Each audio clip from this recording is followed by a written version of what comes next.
Hello, good day everyone. I am Florante Asual from Bachelor in Technology and Livelihood Education, major in Home Economics. So for today's video, I'm going to discuss all about the factors that govern or affect the movement. So these are the following factors: psychological factors, physiological factors, and sociological person. First, let's discuss the psychological factors. So, what is psychological factors? It is associated with both the risk and outcome of dance injury, included the following: stress, psychological distress, disordered eating, and coping. Factors associated only with risk of injury were sleep, personality, and social support. So, some tips to deal this is to understand the anxiety is not your fault. Second, discover a positive self-concept. Third, learn to love and parent yourself. So that's all for psychological factors. So let's move to psychological factors. So it is a physical fitness and body are main two concerns that affect human movement.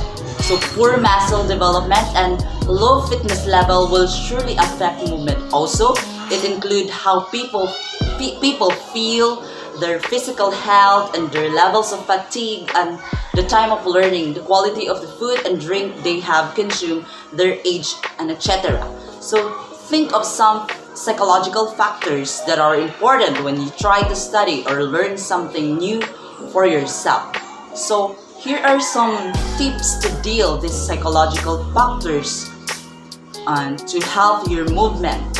So it includes value yourself. So treat yourself with kindness and respect and avoid self-criticism. Take care of your body. It means you have to take care of yourself physically, can improve your mental health. Surround yourself with good people. Give yourself. Learn how to deal with stress. Quit your mind.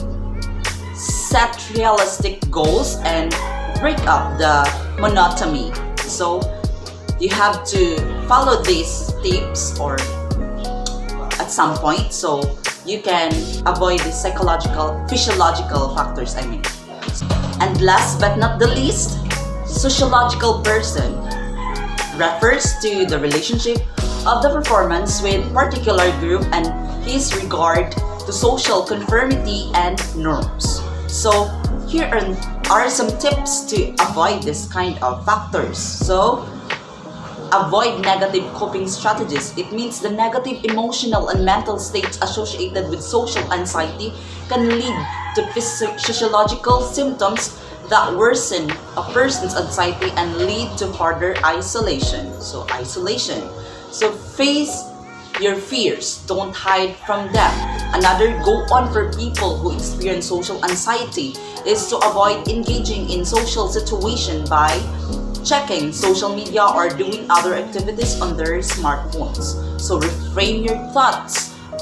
Another top coping strategy for social and other forms of anxiety is to try and reframe your understanding of the stress you are experiencing.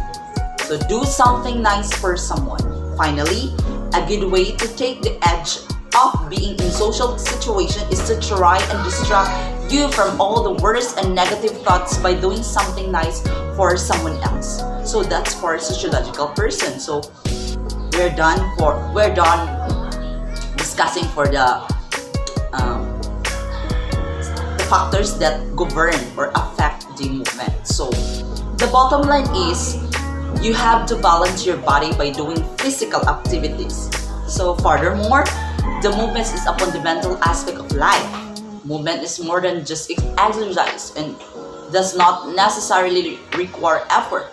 Though it does not require action, movement affects everything, for circulation to digestion to metabolism. So remember that.